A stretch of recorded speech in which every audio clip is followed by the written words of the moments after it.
Ala kulli hal, kita lanjutkan ayat ini. Qalu in antum illa basyarun mithluna. Kalian tidak lain adalah manusia seperti kami.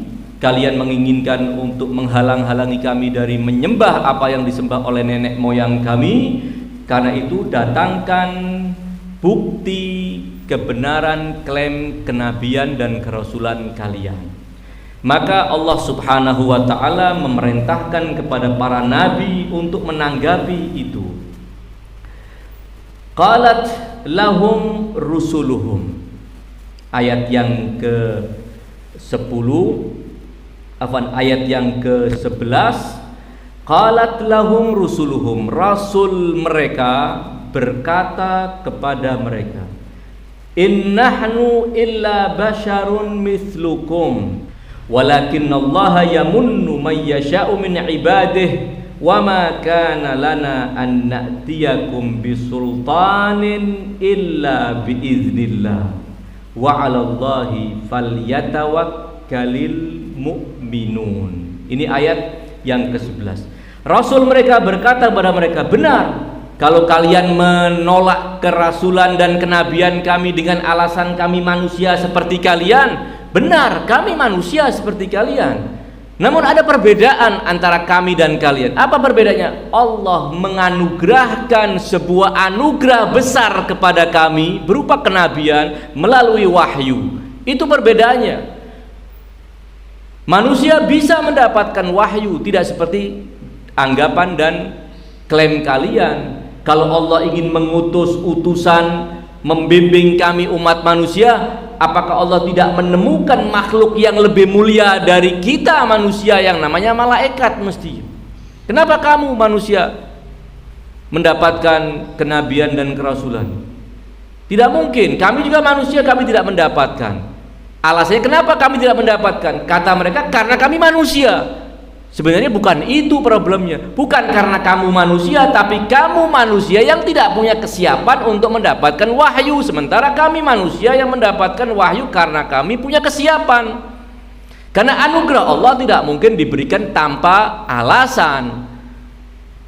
Tidak mungkin Allah mewahyukan kepada seorang nabi karena tanpa alasan apapun, sementara ada orang yang sama dengan nabi ini sama-sama tidak memiliki kelayakan, Allah tidak berikan. Kalau sama-sama tidak punya kelayakan apapun, tidak mungkin Allah akan memberikan kepada yang A, tidak memberikan kepada yang B. Berarti bukan karena sisi dia sebagai manusia, namun terhalangnya seorang untuk bisa berkomunikasi dengan alam malakut yang penuh kesucian bukan karena dia sebagai manusia, tapi sebagai orang yang belum mampu mempertahankan kesucian dirinya, sehingga tidak mungkin bisa berkomunikasi dengan pihak yang suci. Ini yang dijelaskan oleh para rasul itu. Qalat lahum rusuluhum innahnu illa basyarun mithlukum. Benar, kami tidak lain adalah manusia seperti kalian. Walakinnallaha yamunnu ala man yasha'u min ibadihi. Tetapi Allah telah menganugerahkan wahyu yang diterima oleh seorang rasul adalah anugerah bagi si rasul. Kenabian yang Allah anugerahkan kepada seorang rasul adalah sebuah nikmat. Namun pada waktu yang sama dia juga nikmat bagi kaumnya. Namun nikmat bagi kaum melalui nabi. Sementara nabi mendapatkan anugerah dan nikmat itu tanpa perantara siapa-siapa. Karena ketika Allah meminta umat manusia agar beriman kepada Rasulullah, diantaranya laqad mannallah, Allah telah menganugerahkan kepada kalian dengan mengutus Muhammad sebagai utusan. Allah anugerahkan kepada kalian sebuah nikmat besar. Namun nikmat itu akan kalian dapat melalui baginda Rasulullah sallallahu alaihi wasallam. Jadi problemnya bukan semata karena dia sebagai rasul, sebagai manusia, maka tidak mungkin dia mendapatkan wahyu. Jadi Allah memerintahkan para nabi untuk menanggapi keberatan pertama. Keberatan pertama apa? Bagaimana kamu manusia kok bisa mendapatkan wahyu dari Allah? Kami tidak akan percaya dengan yang demikian. Kenabian kalian kami ingkari. Tujuan kenabian kalian adalah menghalangi kami dari menyembah apa yang disembah oleh nenek moyang kami, diabaikan. Kemudian pengingkaran ketiga tadi telah kita bicarakan, fa'tuna bisultanin mubin, maka datangkan kepada kami dengan bukti yang nyata, seakan para nabi, para rasul utusan Allah yang telah datang kepada mereka itu belum membawa dan menyajikan bukti, seakan demikian. Padahal tidak mungkin Allah mengutus seorang nabi, mengutus utusan untuk datang kepada satu kaum kecuali telah dilengkapi dengan semua bukti yang akan meyakinkan kaum untuk menerima dan mengimani kenabian dan kerasulannya. Tidak mungkin. Tanpa perlu diminta dan dituntut, para nabi akan membawakan bukti bahwa dia adalah utusan Allah Subhanahu wa ta'ala. Sehingga sikap dari sebagian kaum yang terus menerus memaksa, meminta bukti-bukti tambahan, mencerminkan ketidakseriusan mereka. Kalau mereka serius, bukti yang telah disampaikan oleh para nabi cukup buat mereka. Namun mereka minta yang aneh-aneh, dan permintaan itu terkesan hanya sekedar alasan yang mereka ingin sampaikan untuk membenarkan pembangkangan mereka, memberi alasan untuk diri mereka ketika mereka tidak beriman kepada utusan Allah tersebut.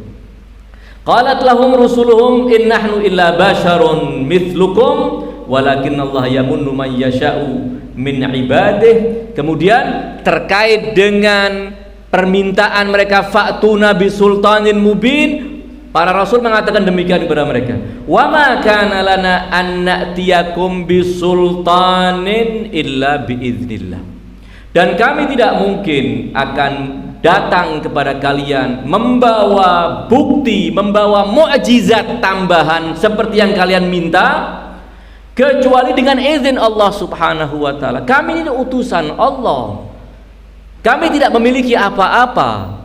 Semua yang kami miliki adalah dari Allah Subhanahu wa ta'ala. Semua yang terjadi di alam ini adalah sesuai dengan izin takwini Allah Subhanahu wa ta'ala. Jangan kalian beranggapan bahwa kami secara independen sebagai utusan Tuhan bisa mendatangkan mukjizat-mukjizat itu. Tidak. Mukjizat-mukjizat itu kami datangkan sesuai dengan izin Allah Subhanahu wa ta'ala. Ketika Allah tidak mengizinkan kami, maka kami tidak bisa melakukan apa-apa. Kami hanya hamba-hamba Allah. Semua yang ada di alam semesta ini akan berjalan sesuai dengan kehendak Allah Subhanahu wa ta'ala, sesuai dengan izin Allah Subhanahu wa ta'ala. Jadi permintaan kalian agar kami mendatangkan mukjizat, permintaan yang tidak pada tempatnya. Bukan kami tidak bisa, tapi tidak mungkin kami bisa mendatangkan mukjizat kecuali dengan izin Allah. Kalau Allah tidak mengizinkan, maka kami tidak bisa melakukan apa-apa. Kalau Allah izinkan, kami pasti akan mendatangkan mukjizat, dan mukjizat yang telah lalu sudah kami bawakan. Ketika kami datang kepada kalian, kami membawakan mukjizat. Tanpa kalian minta, kami telah membawakan bukti-bukti kebenaran kedatangan kami dari sisi Allah Subhanahu wa ta'ala. Karena itu, apabila kalian tetap memaksa kami untuk mendatangkan mukjizat, dan Allah tidak mengizinkan kami untuk mendatangkan mukjizat karena tidak ada gunanya, sebagian dari permintaan mereka seperti yang mungkin pernah saya sampaikan, tidak ada relevansinya dengan tugas kenabian, tidak ada relevansinya dengan nilai suci dari hamba yang berhak menerima wahyu. Apa relevansinya seorang suci itu harus kaya raya? Itu apa urusannya? Kalau kamu punya hubungan yang istimewa dengan Allah Subhanahu wa ta'ala, kamu harus jadi orang yang kaya materi di dunia. Apa hubungannya? Tidak ada urusannya. Mereka mengatakan, ini Nabi kok miskin? Nabi tadi miskin. Apa hubungannya? Memangnya Nabi harus kaya? Mestinya Nabi itu adalah, yang pantas jadi Nabi itu dua orang besar. Minal qaryataini azim. Orang yang punya kebun-kebun kurma dan anggur di Taif itu, si juragan kaya itu yang mestinya menjadi utusan Allah. Kalau kamu benar utusan Allah, wahai Muhammad, kami minta kamu ubah Makkah ini menjadi tanah yang subur dan kamu punya kebun-kebun kurma, kebun-kebun anggur, dan kami nanti menjadi pengikutmu, tinggal enak menikmati semua hasil panen kekayaan kamu. Urusannya apa? Nabi harus kaya itu dari mana? Tidak ada urusan. Makanya ditolak. Oh, ini permintaan yang tidak masuk akal. Dan sejak awal mereka mengatakan ketidakseriusan mereka. Atau kata mereka, kamu naik ke langit sana. Naik ke langit sana, kemudian turun membawa kertas surat pengangkatan dari Allah Subhanahu wa taala, dan kamu dikawal oleh malaikat yang mengatakan benar ini surat pengangkatan dari Allah taala. Dan setelah itu pun kami mengatakan, oh mata kami disihir. Dan terus berarti keseriusannya di mana ini? Tidak ada keseriusan. Permintaan wahyu, permintaan mukjizat tambahan semacam demikian diabaikan oleh para nabi. Kami tidak mungkin mendatangkan mukjizat kecuali dengan izin Allah. Wa 'alallahi falyatawakkalul mu'minun. Karena pasti kalian akan melakukan penentangan. Karena sejak awal kalian tidak punya niatan baik untuk menerima kenabian, memaksa dan menuntut kami untuk mendatangkan mukjizat itu sekedar mencari alasan pembenaran pembangkangan kalian atas para nabi, maka tidak ada jalan lain. Para nabi harus bertawakal kepada Allah. Wa 'alallahi falyatawakkalul mu'minun. Tawakal kepada Allah Subhanahu wa taala. Sebagai bukti kesadaran keimanan, tawakal itu tidak bisa dipisahkan dari keimanan kita kepada tauhid. Ketika kita yakin kepada tauhid, mengesahkan Allah Subhanahu wa taala, salah satu dari bagian penting dari tauhid itu kita adalah meyakini bahwa tidak ada yang terjadi di alam semesta ini kecuali dengan izin Allah. Tidak akan ada yang terjadi kecuali setelah mendapatkan restu dari Allah. Semua ini adalah Allah yang menentukan. Kalau demikian kenyataannya, kita harus bergantung dan pasrah kepada siapa? Ya, kepada yang mengatur alam semesta ini. Kelirulah apabila kita kemudian bergantung kepada pihak-pihak yang tidak punya kemampuan untuk mengatur alam ini, tidak punya hak dan kemampuan untuk menentukan apapun, walaupun cuma seujung jarum dari peristiwa-peristiwa yang terjadi di alam semesta ini, kebaikan maupun keburukan. Ini tawakal adalah hasil dari keimanan. Wa 'alallahi falyatawakkalul mu'minun. Sebelum kita lanjutkan berbicara tentang poin ini, bahwa poin tawakal, ya, ayat-ayat berikutnya ini memahamkan kepada kita esensi dari tawakal itu. Kenapa kita harus bertawakal kepada Allah Subhanahu wa taala? Tidak cuma tawakal. Tawakal, terangkan seperti apa tawakal ini, ya. Jangan seperti si Arab Badui ketika datang ke kota Madinah menemui Rasulullah Shallallahu Alaihi Wasallam, kemudian dia letakkan kudanya atau ontanya tanpa diikat. Ketika dia menegur, kenapa tidak kamu ikat? Apa tidak takut nanti kudamu atau ontamu itu lari? Tawakal Allah. Saya bertawakal kepada Allah. Maka ungkapan yang sangat masyhur mengatakan apa? I'qil wa tawakkal. Ikat dulu itu onta atau kuda kamu dengan rapi, setelah itu tawakal Allah. Bukan tanpa kerja dan tanpa usaha mengandalkan tawakal kepada Allah, seakan tawakal itu menggantikan usaha kita, seakan tawakal itu akan menonaktifkan semua faktor yang ada di alam semesta ini. Tidak demikian.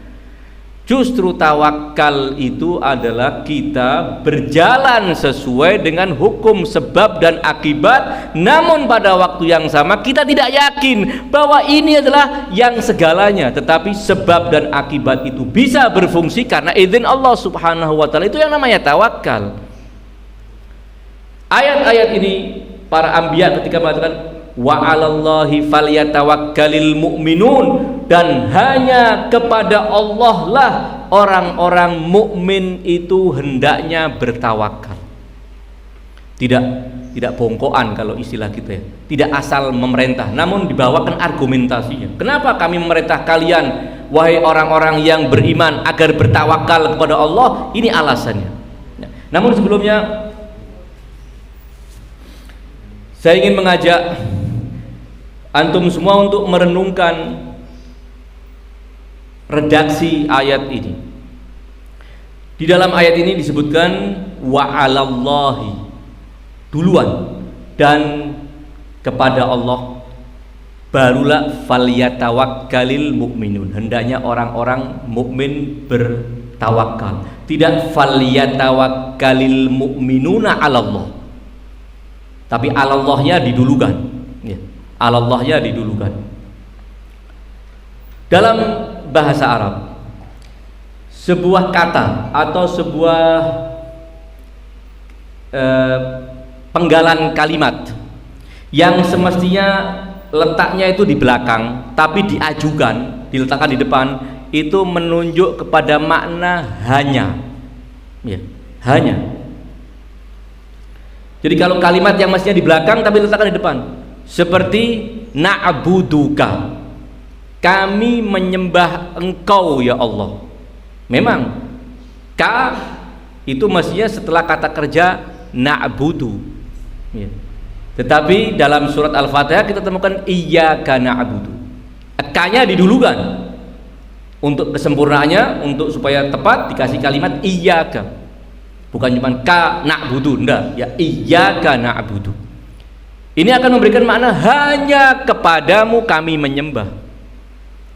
Muncul terjemahannya hanya, tanpa ada kalimat hanya otomatis muncul ketika kalimat yang mestinya di akhir diletakkan di depan. Jadi istilahnya takdimu mahaqhut takhir, mendahulukan kata yang semestinya posisinya harus di belakang, itu menunjukkan arti penghususan hanya, dan itu memberikan makna penekanan.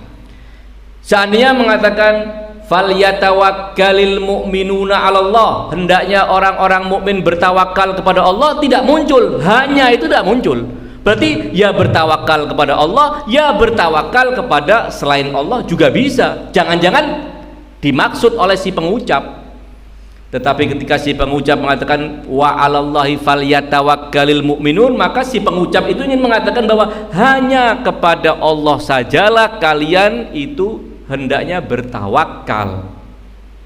Jadi tawakal kepada Allah Subhanahu wa ta'ala tidak boleh kita menduakan, ya tawakal kepada Allah, ya tawakal kepada dokter, ya tawakal kepada Allah, ya tawakal kepada minum obat. Tidak. Tawakal kepada Allah Subhanahu wa ta'ala. Masalah datang ke dokter, datang ke orang yang bisa menyembuhkan penyakit kita, minum obat dan lain sebagainya, ini tidak terkait dengan, tidak harus bertentangan dengan tawakal kita kepada Allah Subhanahu wa ta'ala. Kita datang ke dokter karena perintah Allah agar kita melakukan semua upaya yang terkait dengan sebab-sebab zahir yang bisa kita lakukan untuk merealisasikan apa yang kita inginkan. Kita minum obat, namun pada waktu yang sama obat ini tidak mungkin bisa menyembuhkan kecuali ketika Allah mengizinkan. Obat yang sama diminum oleh orang lain boleh jadi mematikan, tapi diminum oleh si fulan menyembuhkan. Kenapa demikian? Bukan itu kedaluarsa, ini tidak kedaluarsa, belum tentu. Sama-sama fresh dari perusahaan, namun yang ini membunuh, yang ini akan tidak membunuh. Kenapa? Allah Subhanahu wa ta'ala.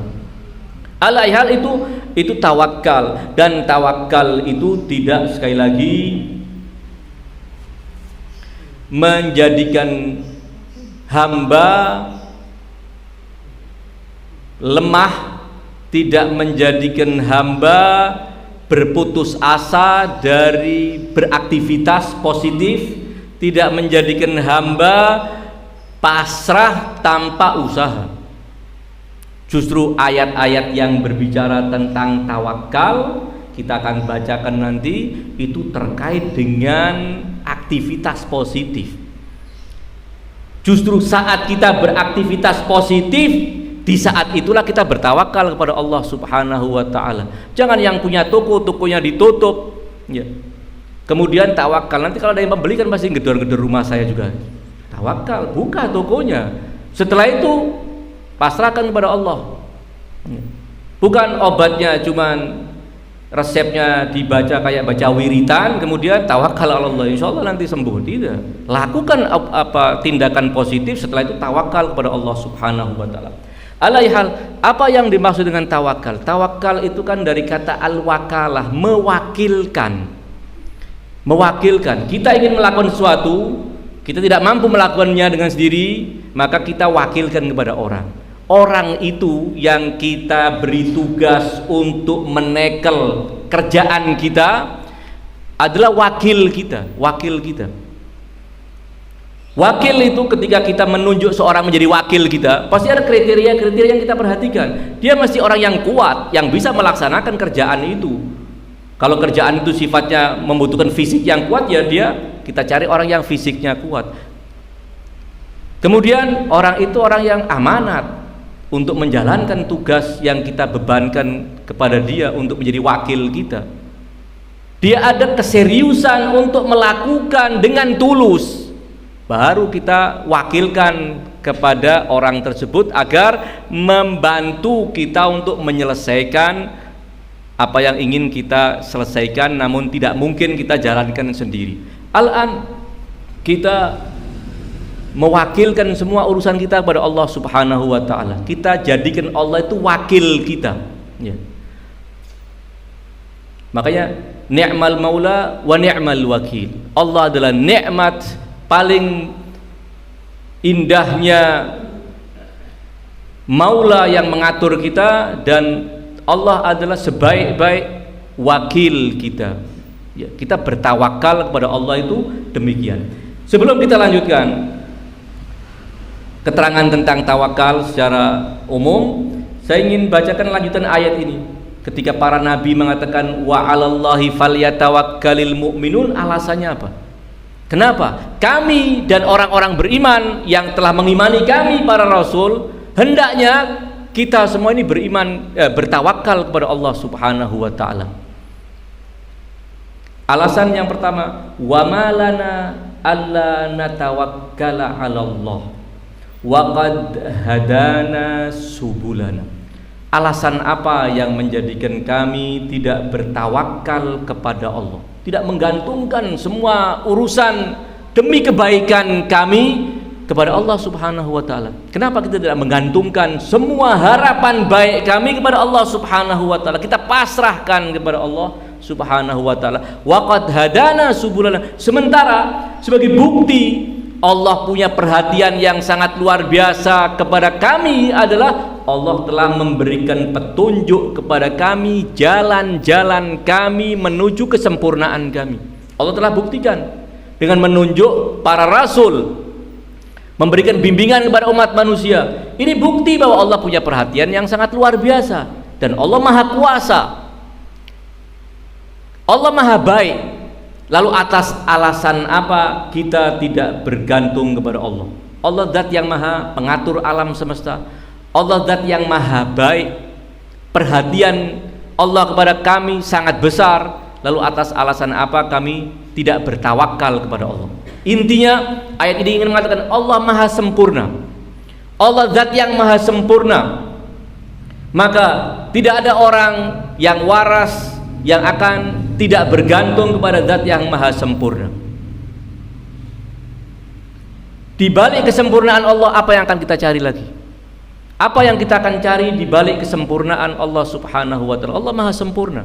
Jadi kalau kita bergantung kepada Allah, itu sebenarnya kita bergantung kepada zat yang maha sempurna, zat yang maha perkasa, zat yang maha kuasa, zat yang maha rahman dan rahim, zat yang maha perhatian. Jadi alasannya kenapa kami bertawakal kepada Allah, ya karena dia adalah Allah. Dia adalah Allah yang maha sempurna. Alasan apa kita tidak bergantung kepada zat yang maha sempurna? Alasan apa kalian bergantung kepada selain Allah yang tidak punya apa-apa dibanding dengan kalian juga sama-sama lemah? Lalu atas dasar apa Kalian bergantung pada sebab-sebab, baik yang nyata maupun yang tidak kasat mata, sementara semua sebab itu akan bisa berfungsi setelah mendapatkan izin dari Allah Subhanahu wa taala. Jadi fa'alallah falyatawakkalil mu'minun, orang-orang yang beriman menyadari bahwa Allah itu zat yang maha sempurna. Karenanya bukti kenapa kami orang-orang beriman ini bertawakal kepada Allah. Wa malana alla natawakkala 'ala Allah. Kenapa kami tidak bertawakal kepada Allah? Allah zat yang maha sempurna. Dan bukti dari kesempurnaannya, waqad hadana subulana. Dua alasan. Yang satu membidik pada kesempurnaan Allah Subhanahu wa taala, yang satu lagi membidik kepada hasil positif pengaturan Allah kepada kami, dan kami bergantung kepada Allah Subhanahu wa taala. Jadi dua alasan. Alasan yang pertama karena dia adalah Allah. Alasan yang kedua adalah kita rasakan hasilnya ketika kita bertawakal kepada Allah Subhanahu wa taala. Wa man yatawakkal 'alallah fahuwa hasbuh. Dalam ayat disebutkan demikian. Wa may yattaqillaha yaj'al lahu makhrajan wa yarzuqhu min haitsu la yahtasib wa man yatawakkal 'alallah fahuwa hasbuh. Barang siapa yang bertawakal kepada Allah, Allah akan cukup baginya untuk menyelesaikan semua urusan. Apapun yang terjadi yang telah ditetapkan oleh Allah, berarti itu yang terbaik bagi hamba. Orang yang telah berusaha dan tetap mengandalkan tawakal kepada Allah, ketika dia sakit dia berusaha namun tetap dengan tawakal kepada Allah, ketika Allah beri kesembuhan, berarti itu yang terbaik buat dia. Ketika Allah tidak berikan kesembuhan dan tetap sakit, itu yang terbaik buat dia. Ketika Allah kemudian tutup usianya dengan kematian melalui penyakit, itu juga yang terbaik buat dia. Kita terkadang mengandai-andai sesuatu yang kita anggap itu baik padahal tidak baik. Kita sering minta panjang umur. Baik, kalau umur itu baik silakan kita minta panjang umur. Karena riwayat-riwayat mengatakan tidak ada larangan kita meminta panjang umur, namun perlu diberikan catatan, selama usia panjang itu kebaikan buatku. Kalau tidak, tutup usiaku ya Allah. Jangan sampai panjang umur, kita usia balik sampai usia 40 tahun sampai usia 50 tahun kita takwa, kita soleh segala macam, namun kita minta panjang umur. Sementara setelah usia 60 tahun sampai 90 tahun, 30 tahun kita maksiat toh. Buat apa? Membakar semua kebaikan yang telah kita lakukan di usia muda kita. Kita minta ya Allah, selama usia dipanjangkan ini membawa kebaikan untukku, panjangkan. Kalau kira-kira ini tidak, ya Allah, tutup usiaku. Kenapa? Takut mati. Kita takut mati kalau kita matinya su'ul khatimah. Tapi kalau kita matinya husnul khatimah, kenapa kita ragu mati sekarang? Kita akan ragu mati sekarang, boleh jadi karena kita tidak yakin kalau kita mati sekarang itu husnul khatimah. Tapi kalau ada jaminan bahwa kita husnul khatimah, limadha kita tidak mau mati sekarang? Kenapa? Apakah yang Allah sediakan di alam barzakh itu tidak lebih baik dari yang disediakan di dunia? Dunia dengan semua 1001 muskilahnya, muskilah di luar rumah, muskilah dalam rumah, semuanya muskil. Tidak ada hidup tanpa muskilah. Orang yang mengatakan ya Allah, Allahumma inni a'udzubika minal fitan. Ya Allah, aku berlindung kepadamu dari fitnah-fitnah. Imam Ali ketika mendengar ada orang yang berdoa demikian ditegur, jangan, karena tidak ada kehidupan tanpa fitnah. Fitnah bukan dalam arti terjemahan kita di fitnah orang, itu bukan. Fitnah adalah ujian, cobaan, karena tidak ada kehidupan tanpa cobaan. Kita mau atau tidak mau, kita sedang dalam ruang ujian. Kita mau jawab dan jawaban kita benar, alhamdulillah kita akan sukses. Kita ngambek, tidak mau jawab, ya kita yang celaka. Kita sudah di ruang ujian, ya, tidak bisa mundur. Mau keluar dari ruang ujian tidak bisa, kecuali mati. Karena Imam Ali kemudian mengatakan, jangan memohon yang demikian, jangan minta kamu dihindarkan dari fitnah, karena tidak mungkin, itu permintaan yang mustahil. Kecuali kalau kamu minta mati, lain lagi, kan begitu. Ya. Lalu apa? Bagaimana doanya? Kata Imam Ali begini doanya, Allahumma inni a'udzubika min mudillatil fitan. Ya Allah, aku berlindung kepadamu dari ujian-ujian yang menyesatkan, menjadikan kita tergelincir. Itu yang kita minta. Kita minta dapat ujian, kita minta supaya tidak mendapatkan ujian. Taib, seorang suami diuji oleh istrinya. Ujian Allah, bahan ujiannya Pak istri. Seorang istri, bahan ujiannya Pak suami. Taib, sudah kita tidak mau ujian. Materi ini tidak kita maukan, tidak kawin kita. Terus selesai. Ada ujian apa? Saudara. Oh enggak, kita alhamdulillah saudaranya sudah mati semua. Selesai? Enggak selesai. Ada ponakan, ya. Ada jiron, ada semuanya. Enggak bisa tanpa ujian kehidupan ini. Ya. Jadi meminta hidup bila mihnatin walamtihan, permintaan yang mustahil. Tapi mintalah bahwa kita diselamatkan dari fitnah-fitnah yang menyesatkan. Jadi ujian itu tidak mungkin bisa kita hindarkan. Waqad hadana subulana, kembali bahwa dan tawakal kita kepada Allah karena kita telah menyaksikan hasilnya. Waman yatawakkal 'ala Allah fahuwa hasbuh. Allah akan cukupkan. Allah akan menjadi yang menyelesaikan semua urusan-urusan kita. Apapun keputusan Allah, kita anggap itu sebagai yang terbaik. Ada ungkapan sufi yang tentunya itu diilhami dari teks-teks suci. Apapun yang terjadi, si sufi itu mengatakan hadza khairun wa fihi maslahah. Ini yang terbaik dan ada maslahat di baliknya. Serius dia mengatakan demikian, ya. Benar-benar menerima keputusan Allah Subhanahu wa taala. Kenapa? Ya karena dia tahu bahwa Allah tidak menginginkan bagi seorang hamba mukmin kecuali yang terbaik.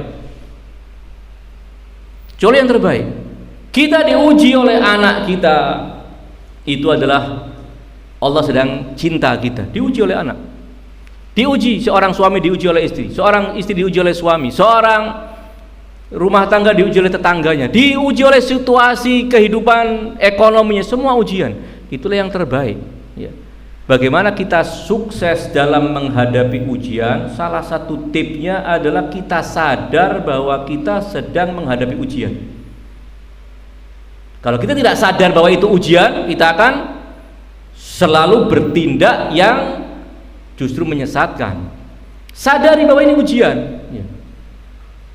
Kalau kita sadari bahwa itu ujian, kita punya siap-siap persiapan yang cukup untuk menghadapinya. Ala aihal, kita kembali. Waqad hadana subulana walanasbiranna ala ma adaitumuna. Dan kami akan bersabar atas apa yang kalian ganggukan kepada kami. Kami sadar dengan keimanan kami kepada Allah pasti akan mendapatkan penentangan. Kalian orang-orang yang ingkar kepada Allah tidak akan pernah membiarkan orang-orang yang beriman kecuali akan kalian ganggu. Karenanya kita harus sabar menghadapi gangguan itu. Wala nasbiranna ala ma adaitumuna. Bagaimana kita bisa sabar? Juga kita harus sadar bahwa apa yang sedang kita hadapi ini adalah ujian dari Allah Subhanahu wa taala. Karena tanpa kesadaran itu kita tidak mungkin bisa sabar. Kita akan meledak-ledak menghadapi situasi di rumah, di luar rumah, di persahabatan kita. Karenanya apa? Wala nasbirana, sabar. Dan sabar itu sekali lagi kunci apa? Kita sadar bahwa apa yang sedang kita hadapi ini bukan laknat Tuhan, bukan murka Tuhan, tapi ujian Tuhan untuk kita. Kalau kita sadar yang demikian, kita bisa punya jiwa yang handal untuk bersabar, dan tentunya digabungkan dengan tawakal kepada Allah. Wa 'alallahi falyatawakkalul mutawakkilun. Penutup ayat ke-12, dan hanya kepada Allah orang-orang yang bertawakal itu hendaknya bertawakal. Baik dia mukmin kepada Allah, tidak ada jalan bagi dia kecuali bertawakal kepada Zat yang Maha Sempurna. Dan tentunya yang akan bertawakal secara sempurna kepada Allah adalah orang-orang yang telah beriman dan mengesahkan Allah Subhanahu wa ta'ala, dan menyadari bahwa alam semesta ini akan berjalan sesuai dengan ketetapan Allah Subhanahu wa ta'ala. Ini jawaban para rasul kepada mereka. Wa 'alallah falyatawakkalil mutawakkilun, dan hanya kepada Allah hendaknya orang-orang yang bertawakal itu menggantungkan dan menyerahkan semua urusannya kepada Allah Subhanahu wa ta'ala. Saya akan lanjutkan untuk menutup pembicaraan pada pertemuan kali ini apa yang telah saya sampaikan tadi, bahwa tawakal kepada Allah Subhanahu wa ta'ala sama sekali tidak menjadikan orang yang bertawakal itu harus pasrah dan tidak melakukan upaya apapun untuk mewujudkan apa yang ia inginkan. Namun tawakal itu justru menjadikan dia penuh energi, penuh semangat untuk melakukan semua yang bisa dia lakukan demi terrealisasinya apa yang menjadi tanggung jawab dia. Itu yang disebut dengan tawakal. Di antara yang kita temukan dalam ayat-ayat, dengan bertawakal justru hamba-hamba Allah yang mukmin itu makin kuat karena dia bersandar kepada Zat yang Maha Kuat. Salah satu ayatnya Allah menceritakan dalam perang Uhud, ada suara-suara setelah perang Uhud, tentu setelah perang Uhud, ketika mau ada peperangan lagi, ada sebagian orang yang mulai menghembuskan isu-isu menyesatkan, melemahkan semangat kaum mukminin. Apa diantaranya? Alladzina qala lahumun nas innan nasa qad jama'u lakum fakhshawhum. Dan manusia berkata, ada seorang berkata kepada kaum mukminin. Perhatikan ini kalimat ayatnya dan nas, beberapa kali kalimat nas. Qala lahumun nas. Manusia berkata kepada mereka, kepada orang-orang mukmin, ya, kepada para sahabat Nabi. Innan nas, sesungguhnya manusia lagi. Nas yang pertama dan nas yang kedua beda, ya. Qala lahumun nasu, innan nasa, an-nasu, an-nasa sama-sama terjemahnya manusia, tapi an-nasu yang pertama orang lain, an-nas yang kedua orang lain lagi, ya. Alladzina qala lahumun nas innan nasa qad jama'u lakum, bahwa manusia itu maksudnya orang-orang kafir, orang-orang kafir musyrik yang telah bersepakat, bersekongkol, bersatu, bersekutu untuk memerangi Rasulullah Shallallahu Alaihi Wasallam dengan jumlah yang banyak, di luar jumlah yang ada pada kaum muslimin, jumlah yang mengerikan, dengan kekuatan yang lengkap mereka. Qad jama'u lakum, mereka telah mengumpulkan semua kekuatan dan bersatu padu untuk memerangi kalian. Fakhshawhum, maka takutlah kalian kepada mereka, ya. Kalian harus gentar, ini musuh kita di depan, jumlahnya banyak, kekuatannya sangat luar biasa. Apa jawaban orang-orang mukmin yang mendengar ancaman semacam demikian? Mendengar ancaman, fazadahum imanan. Justru ucapan yang mengatakan orang-orang kafir telah bersatu padu dengan senjata lengkap untuk memerangi kalian bukan menjadikan mereka gentar dan takut, justru menjadikan mereka makin kuat imannya. Waqalu, dan mereka berkata, hasbunallah wa ni'mal wakil. Jadi kalimat hasbunallah wa ni'mal wakil jangan kita ucapkan sambil nutup pintu rumah terus sembunyi di kamar. Kita hadapi, tapi hasbunallah wa ni'mal wakil, ya. Kenapa? Karena tawakal kepada Allah Subhanahu wa ta'ala. Datangnya musuh dengan jumlah yang banyak dan kekuatan yang lengkap, itu adalah ujian. Sejauh mana kita akan tetap tangguh mempertahankan keimanan kita bersama Rasulullah Shallallahu Alaihi Wasallam. Ini yang terjadi pada masa Rasulullah. Para sahabat ketika digertak semacam demikian, mereka justru mengatakan waqalu hasbunallah wa ni'mal wakil. Idzan tawakal kepada Allah sekali lagi tidak berarti keloyoan, tidak berarti patah semangat. Justru tawakal kepada Allah itu adalah puncak semangat. Tawakal kepada Allah adalah motor yang menjadikan seorang hamba bersemangat dalam berbuat sesuai dengan ketentuan Allah Subhanahu wa ta'ala.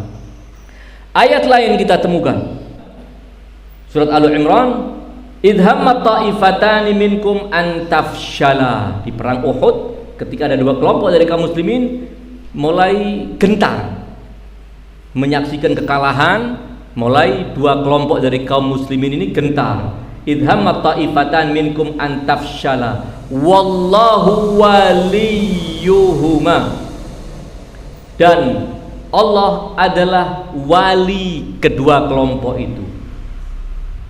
Wa 'alallahi falyatawakkalul mu'minun, dan hendaknya hanya kepada Allah lah orang-orang mukmin itu bertawakal. Kalau kalian merasakan ada gentar, maka yakinlah bahwa Allah yang mengatur kalian, Allah yang akan merawat kalian, Allah yang akan memberikan kekuatan kepada kalian. Maka kembalilah untuk mendapatkan kekuatan jiwa itu melalui tawakal kepada Allah.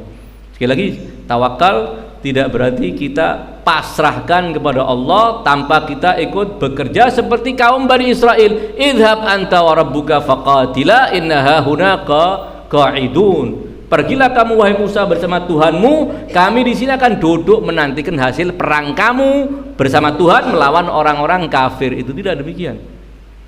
Ikut aktif dalam berbuat demi kejayaan agama Allah.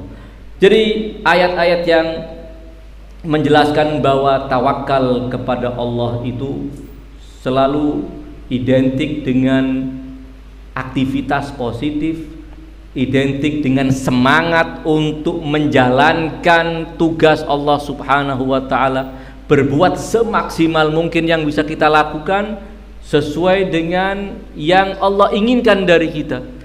Sisanya kita serahkan kepada Allah. Kita sudah melakukan semaksimal yang kita mampu lakukan, hasilnya adalah kita pasrahkan kepada Allah Subhanahu wa ta'ala. Orang yang melakukan sesuatu amal dengan syarat-syarat yang telah dia indahkan, dengan tawakal yang besar kepada Allah Subhanahu wa ta'ala, dengan penuh keikhlasan, maka Allah akan wujudkan di luar yang dia bayangkan, hasil dari yang dia lakukan di luar yang dia bayangkan. Karena yang diminta oleh Allah dari kita adalah agar kita melakukan sesuai dengan sunnah Allah dalam kehidupan ini. Yang ingin mendapatkan kesembuhan berobat, yang ingin mendapatkan kekayaan ya bekerja, yang ingin mendapatkan kesuksesan ya berupaya. Tidak ada kita ingin menjadi seorang yang alim berpengetahuan cukup menatap rak-rak perpustakaan. Tidak bisa. Tidak cukup ditatap judul-judul kitab dan kitab-kitab yang bertengger di rak-rak itu kita baca. Ya kan demikian. Demikian juga yang ingin mendapatkan kesembuhan, datang ke dokter dan kemudian mendapatkan resep, ditebus, dan dia beli obat, dia minum. Setelah itu tawakal kepada Allah Subhanahu wa ta'ala. Yang ingin anaknya sukses juga demikian, tawakal kepada Allah. Tidak berarti tawakal kepada Allah sudah nanti kan pintar-pintar, tidak bisa. Pilihkan sekolah yang bagus, kan begitu. Dikawal. Sejak di sekolah dasar, mulai TK, sekolah dasar dikawal, dicarikan sekolah yang terbaik, diperhatikan anaknya. Setelah itu tawakal ala Allah. Kita berikan bimbingan di rumah. Ya. Namun setelah itu apa? Kita tawakal kepada Allah Subhanahu wa ta'ala sambil berdoa, ya. Artinya sekali lagi semuanya tawakal kepada Allah. Tawakal tidak sekali lagi berarti kita tidak berbuat. Saya akan akhiri dengan cerita Siti Maryam yang mungkin pernah saya sampaikan di sini. Siti Maryam adalah contoh wanita yang istimewa dalam Al-Quran Al-Karim, ya.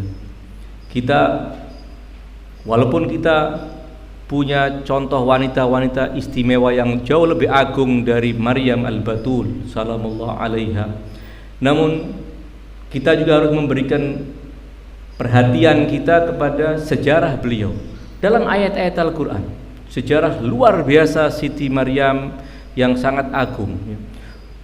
Dan kalau kita lihat perjalanan Siti Maryam ini diceritakan dalam Al-Quran sejak belum lahir, sejak ketika ayah dan ibunya meniatkan punya anak,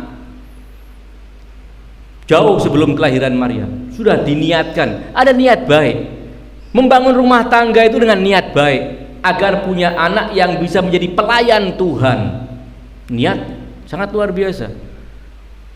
Menjadi pelayan Tuhan, murni untuk Tuhan. Tapi ketika yang lahir Maryam, seorang perempuan yang tentunya tidak bisa menjadi pelayan Tuhan secara full di tempat peribadatan orang-orang Yahudi, dia merasa kecewa. Inni wada'tuha unsa, ya Allah, yang aku lahirkan ini bayi perempuan, kata ibu Maryam. Wallahu a'lamu bima wada'at, Allah maha mengetahui bayi yang aku lahirkan ini. Walaysa dzakaru kal unsa, tentu lelaki tidak sama dengan perempuan. Dalam arti lelaki boleh menjadi pelayan Tuhan di tempat peribadatan orang Yahudi, perempuan tidak boleh. Namun Allah istimewakan untuk Maryam, diizinkan menjadi pelayan Tuhan. Disiapkan ruang khusus di tempat peribadatan Bani Israel. Yang ketua Bani Israel saat itulah Nabi Zakaria. Zakaria seorang nabi tercengang lihat Maryam, sampai dia kemudian memohon kepada Allah agar diberikan anak juga. Lihat Maryam luar biasa. Seorang nabi kaget-kaget lihat karomahnya Maryam. Setiap kullama dakhala Zakaria 'alaihal mihrab wajada 'indaha rizqa.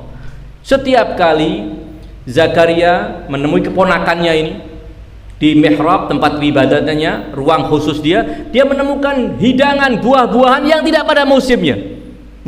Kemudian Zakaria berkata, "Anna laki hadza?" Dari mana ini semua? Qalat hiya min indillah. Benar-benar dari Allah Subhanahu wa taala. Luar biasa cerita Maryam. Namun di saat-saat genting ketika dia dalam keadaan baru melahirkan, kaum ibu tahu persis bagaimana orang yang baru melahirkan lemahnya kondisi fisiknya, namun tetap oleh Allah Subhanahu wa taala disuruh berusaha. Fahuzzi ilaiki bijid'in nakhli tusaqit 'alaiki rutaban janiyya. Gerakkan pohon kurma itu, batang pohon kurma yang kekar itu gerakkan agar buah kurma yang setengah masak itu berjatuhan dan makan dari situ. Allah di saat Maryam dalam keadaan tenang, Allah kirimkan makanan. Namun dalam keadaan genting justru Allah mengatakan, kerja kamu, huzi ilaik, lakukan usaha. Artinya usaha sekecil apapun, apa yang bisa dilakukan oleh seorang wanita lemah yang baru saja melahirkan bayi, bisa menggerakkan pohon kurma itu. Apa yang bisa gerak kira-kira dari pohon kurma yang sekekar itu, yang lebih kekar dari pohon kelapa ya. Namun Allah menginginkan kerja walaupun sedikit, nanti hasilnya Allah yang akan berikan kepada kamu hasil yang mencengangkan. Tusaqit 'alaiki rutaban janiyya. Ini pohon kurma, buah kurmanya tidak akan bisa rontok kecuali kalau ada orang yang naik dan dipatahkan. Ini akan berjatuhan. Kerja Allah Subhanahu wa taala. Tapi kapan ini akan Allah lakukan? Setelah kita bekerja. Setelah Maryam bekerja. Itulah yang namanya tawakkal 'ala Allah. Ya, tawakal Allah, kita bekerja kemudian kita serahkan hasilnya kepada Allah dalam semua urusan kita, termasuk urusan rumah tangga kita, mendidik anak, mendidik istri, mengatur rumah tangga, semua tidak bisa dilepaskan dari tawakal kepada Allah Subhanahu wa taala. Mudah-mudahan pertemuan kita pada siang hari ini Allah berkahi dan mudah-mudahan Allah jadikan waktu yang kita luangkan untuk pertemuan ini dijadikan sebagai waktu yang akan dicatat sebagai kebaikan di sisi Allah Subhanahu wa taala, dan tempat ini akan menjadi saksi amal-amal baik kita di sisi Allah kelak. Ala hadhihi niyyah wa kulli niyyatin salihah. Kita hadiahkan bacaan Al-Fatihah kita kepada guru-guru kita yang telah mendahului kita, wabil khusus Ustadzuna Sayyid Ahmad Rusdi Al-Aidrus. Ala hadhihi niyyah wa kulli niyyatin salihah. Al-Fatihah tasbiquha as-salat ala Muhammad wa ali Muhammad.